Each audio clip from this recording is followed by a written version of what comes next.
Olá pessoal, voltando com o nosso Vetanco Academy, dando sequência aos melhoradores de desempenhos naturais na avicultura, vamos falar agora dos probióticos, tá? Considerado talvez um dos produtos mais usados aí na produção animal e na linha humana. Quando a gente fala de probiótico, tá, a gente precisa tocar no assunto, né, um pouquinho da questão da origem desses produtos, né, do histórico deles. Aqui eu coloquei um breve timeline, que vocês podem ver que é curto, tem muito mais coisa para frente aqui, mas as principais informações para entender um pouquinho, a gente não pode esquecer desse senhor aqui, né, que cortou um pouquinho, mas é Ilya Bitchnikov, tá? Ele é um russo, tá, considerado o pai dos probióticos. Antes disso, esse senhor também ganhou um prêmio Nobel de Medicina em 1908 com trabalhos com imunologia. Em 1908 a gente nem sabia que tinha imunologia, nem sabia o que era, mas ele descobriu a fagocitose, tá? A fagocitose produzida pelos macrófagos e ganhou o prêmio Nobel de Medicina por esse feito, tá? Mas voltando então aos probióticos, ele juntamente, tá, com Stanin Grigorov, que é um búlgaro que já tinha um estudo delineado com a questão de bactérias, né, probióticas, tá? Então ele pegou esse estudo, alguns falam que talvez tenha até roubado esse estudo desse russo, que avaliava em alguns condados, em alguns locais lá da Bulgária, onde pessoas, né, tinham uma longevidade muito grande de vida. Então morriam muito velhinhos. Eles começaram a estudar por que ficavam tanto tempo, né, vivos. E começaram a estudar a questão dos hábitos alimentares, entre outros hábitos, né, desses camponeses búlgaros. E perceberam que eles tomavam muito leite fermentado, Eles foram ver o que tinha nesse leite fermentado e tinha algumas bactérias, tá, que atualmente, né, a gente tem o nome delas de Lactobacillus bulgáricos, tá? Proveniente lá, então, lá da Bulgária, desses camponeses búlgaros. Então, a origem do uso de probióticos na medicina humana teve, né, mão principalmente do Ilya Bitchnikov, tá? Então, a partir daí, a questão dos probióticos começou a disseminar. Quem que não conhece o nosso querido Lactobacillus casei shirota, 1930, que até hoje tem nos mercados. O nosso querido Yakult foi desenvolvido em 1930, ok? A partir daí, claro, aqui mais direcionado na linha humana. Na produção animal, começou, né, a era ouro dos probióticos, começou em 1973, um pouquinho antes, né, de Lilly Stilwell colocar a palavra probiótico, definir a palavra probiótico, pró-a-vida, então bactérias vivas que vão favorecer, né, a saúde intestinal. Nurmi e Rantala, através de pesquisas, eles conseguiram comprovar que bactérias provenientes de outras aves, né, bactérias probióticas provenientes de outras aves, conseguiam diminuir a carga de bactérias patógenas. Então, o estudo com salmonela, eles demonstraram, no caso, naquela época, com a inoculação de salmonela e o uso de bactérias provenientes de secos de outras aves, diminuiu a carga dessas bactérias patogênicas. Parker, né, deu a terminologia probióticos, sempre são organismos vivos que produzem algumas substâncias que vão favorecer, né, a saúde intestinal. Em 1977, Lloyd, né, colocou o termo exclusão competitiva para os probióticos, né? Definiu o antagonismo bacteriano, onde bactérias boas inibem o crescimento de bactérias ruins, né? E Fuller, né, começou a definir os conceitos de probiótico. Aqui em 1989 também surgiu nos Estados Unidos, né, uma terminologia nova, o Direct Feed Microbials. Então, todos os probióticos tem essa terminologia aqui nos Estados Unidos. Tá, no Brasil a gente usa ainda o termo probiótico, mas, enfim, Reid, em 2003, colocou que os probióticos eles vão favorecer a saúde do hospedeiro, no caso, nós humanos ou da nossa avicultura. A partir daí tem muito mais estudo de probiótico. É um termo muito antigo, diferente de outros conceitos novos que estão surgindo hoje. Porém, para ser, né, no caso, ter um conceito de probiótico, aqui eu separei 3 conceitos para entender um pouquinho, mas o que precisamos reparar nisso aqui, nesses 3 conceitos, é um ponto. Micro-organismos vivos. Então, sempre que a gente fala em probiótico, é bactéria viva. Então, micro-organismos vivos capazes de melhorar o equilíbrio microbiano intestinal, produzindo efeitos benéficos sobre a saúde do indivíduo. Tá? O segundo conceito, que entra a FAO e a Organização Mundial de Saúde aqui, também micro-organismos vivos, que administrado em quantidades adequadas, confere benefícios à saúde do hospedeiro. E o último aqui, tá? Também fala complemento alimentício microbiano vivo. Então, todos consideram bactérias vivas que vão produzir benefícios à saúde intestinal, o equilíbrio microbiano intestinal, né, do hospedeiro.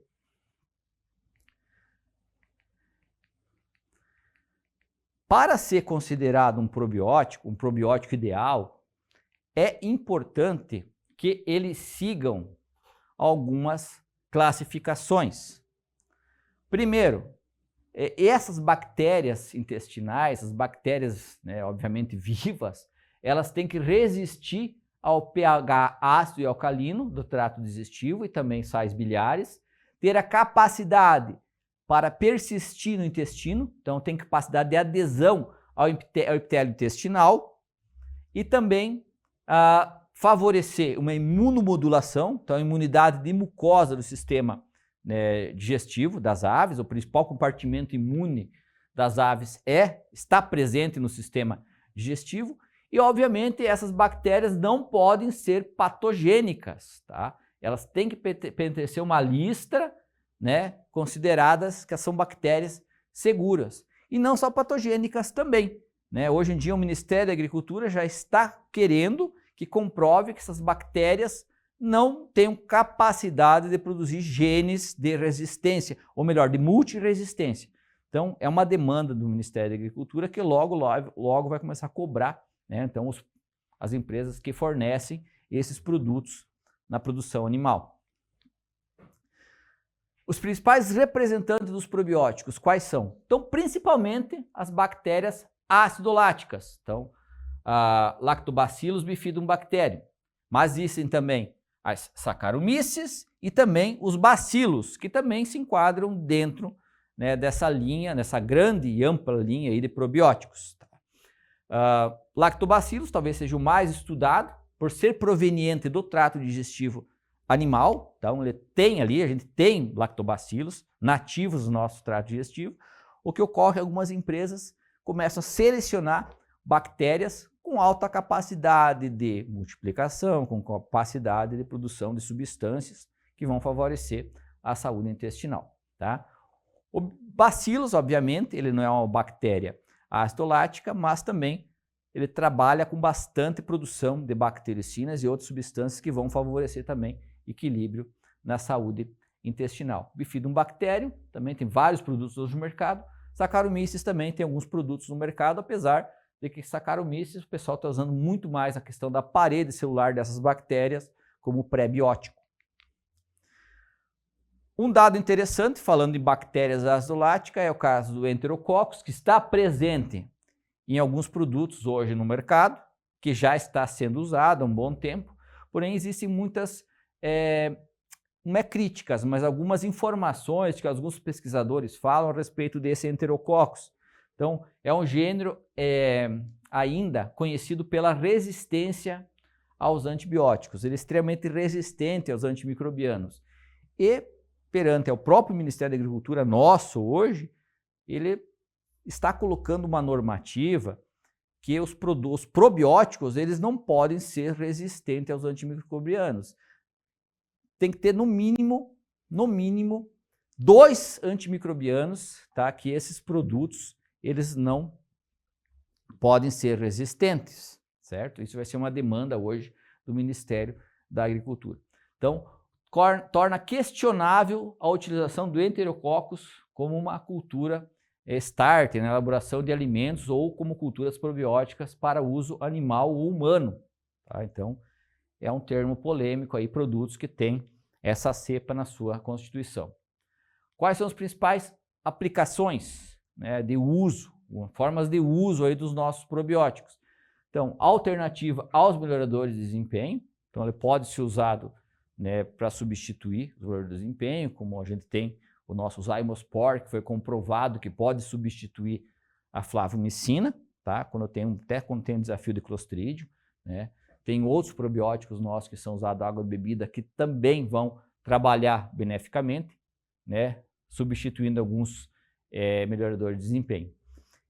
Mas a grande demanda de uso desses produtos é a prevenção, tá? Aqui tem um errinho, né? A prevenção e controle de enteropatógenos, principalmente a nossa querida Salmonella e coli, Escherichia coli, que está aparecendo bastante e condenando bastante frango, bastante carcaça de frango em frigorífico. Então, Salmonella, Escherichia coli, as Apex, Campylobacter e também o próprio Clostridium. Então, tem essa demanda de uso desses produtos. O que a gente pode mensurar hoje com o uso desses produtos, desses probióticos? Então, podemos trabalhar pensando na questão do aumento do ganho de peso. Então, se usa o probiótico no incubatório, é interessante mensurar ganho de peso na primeira semana. Redução da conversão alimentar, então melhoria na questão de conversão alimentar.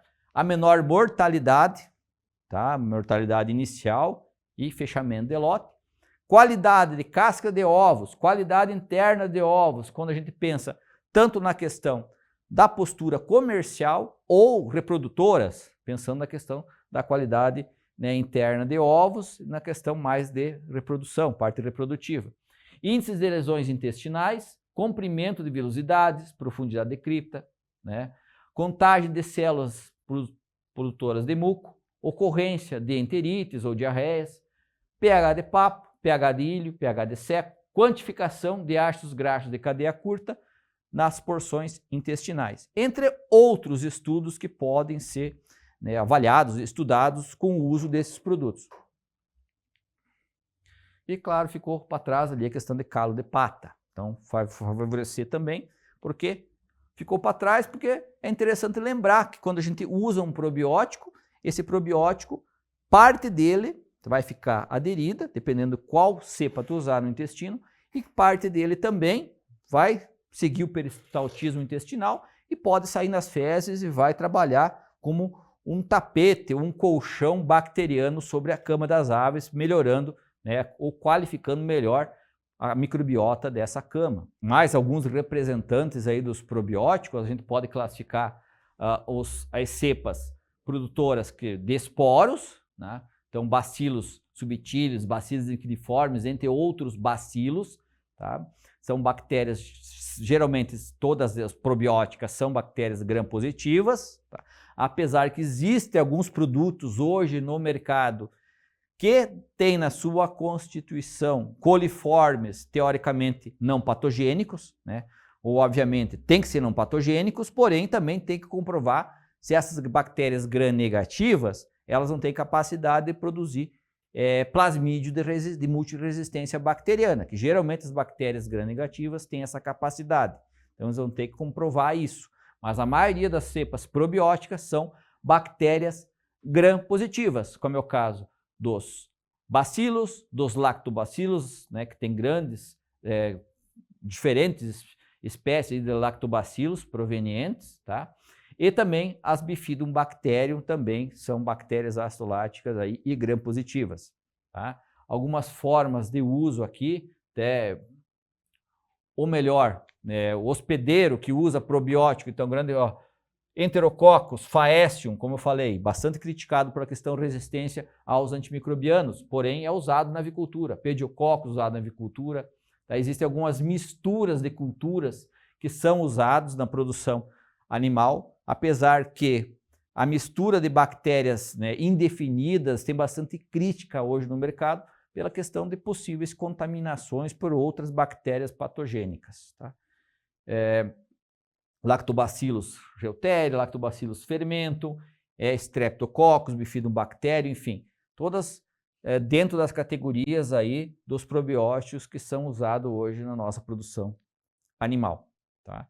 Aqui, ó, só coloquei essa informação aqui de alguns gêneros de probióticos, de bactérias probióticas que são usados hoje. Então, o mais usado é os lactobacilos. Então, tem uma carga muito grande de produtos constituídos por lactobacilos, lactococcus, streptococcus, a bifidum bacterium, o enterococcus fecalis, E. coli, tá? Apesar de ser uma bactéria, né, patogênica ou uma bactéria comensal, mesmo não sendo patogênica, sendo uma bactéria comensal, porém, ela é gram-negativa e aqui vai abrir portas também para diversos questionamentos. E a Saccharomyces, como eu comentei, né, Saccharomyces cerevisiae, que também é bastante usado na produção animal. Né? Qual cepa é mais usada? Para controle de salmonela, existem alguns trabalhos, existe um capítulo no livro, inclusive esse livro de doença das aves, aqui da FACTA, ele coloca que lactobacilos é o principal grupo de bactérias estudadas e utilizadas como probiótico nos últimos anos no controle de Salmonella SPP, devido à sua eficácia comprovada. Tá? Então, prevenção de enfermidades, melhoria do ganho de peso, melhoria da conversão alimentar e diminuição da mortalidade. E aqui aqui é uma foto do livro demonstrando, né, a questão de artigos publicados onde foi estudados lactobacilos. A gente pode ver a quantidade que tem de estudo com lactobacilos e com as outras cepas tem uma quantidade menor. Claro que isso aqui tem até 2018, a gente tem mais informações, tem mais produtos, né, que foram estudados com outras cepas, mas o lactobacilo ainda é o mais estudado. Como eu falei, é uma bactéria nativa do trato digestivo, ela é específica, né, tanto de aves, tanto de mamíferos, enfim. Então ela consegue se adaptar melhor ao trato digestivo e permanecer por mais tempo ali. Uma das diferenças entre um lactobacillus para um bacillus é a questão da esporulação. Então o bacillus tem essa grande capacidade de esporulação que vai tornar ele muito mais resistente. Ele vai ter uma maior sobrevivência, tanto durante o trato estomacal, e também no transporte e no armazenamento dessas rações, até no processo de peletização. Tá? Então a gente até coloca, né, o pH favorável para a esporulação fica dentro da faixa de 6 e 9. Então, todos os produtos que são à base de bacilos, geralmente eles estão na forma de esporo. Eles vão entrar na forma vegetativa quando ele entrar dentro do trato digestivo da ave, aí sim ele vai começar a voltar à forma vegetativa e produzir os benefícios que a gente espera dele. Aqui então nós temos um vídeo para demonstrar para vocês a questão da retorno do bacilos na forma vegetativa. Então, quando entra no trato digestivo das aves, que ele sente que está num ambiente favorável, que ele vai ter capacidade de se nutrir, capacidade de se manter vivo, ele vai voltar na forma vegetativa e começar a se multiplicar no trato digestivo das aves. Então, essa cepa bacteriana tem uma grande capacidade de resistência, tanto em temperaturas frio, né, quente, o calor, tá? Barreiras gástricas, então vai resistir à questão dos sais biliares, a questão do pH ácido no proventrículo das aves, e também ele vai resistir aos antimicrobianos que estão presentes no alimento, quando ele está na forma de esporo. Tá? E um dado bem interessante, essas cepas elas podem suportar o aquecimento de até 100 graus Celsius durante vários minutos. Tá? Essas são as principais características dos bacilos e dos lactobacilos. Pensando em mecanismo de ação, é interessante também diferenciar um do outro. Apesar de serem muito parecidos, tanto do lactobacilos quanto do bacilos, é bom colocar para vocês aqui essas informações. Tá? Então, o lactobacilos, ele compete por nutrientes e sítios de fixação de enteropatógenos, eles proporcionam um ambiente de uma acidificação de microambiente dentro do intestino, né, do sistema digestivo, produzem bacteriocinas, que são antimicrobianos naturais, e estimulam o desenvolvimento intestinal das aves, por isso que é importantíssimo fornecer probióticos nos primeiros momentos de vida das aves, produzem ácidos graxos voláteis, ácidos graxos de cadeia curta, como é o caso do ácido lático, butírico, fórmico, propiônico, e estimulam o sistema imune, imunidade de mucosa, nos pintinhos principalmente, e produzem algumas substâncias, como peróxido de hidrogênio, óxido nítrico, algumas vitaminas também são produzidas por essas bactérias. Em relação ao bacilos, como eu falei, bastante parecido. Tem algumas diferenças em relação aos bacilos. Alguns estudos já foram feitos demonstrando algumas diferenças. O uso de bacilos vai favorecer o crescimento de lactobacilos por uma questão de diminuição de oxigênio no trato digestivo, vai favorecer o crescimento dessas bactérias, dos lactobacilos que são aeróbicas facultativas. As produções de bacteriocinas também os bacilos conseguem produzir. Diminuição e liberação de amônia, já tem estudos com isso. Produzem biofilme intestinal, tá? Elas não têm capacidade de adesão ao epitélio intestinal, mas tem uma capacidade de produção de biofilme que pode favorecer essa permanência dessas bactérias no trato.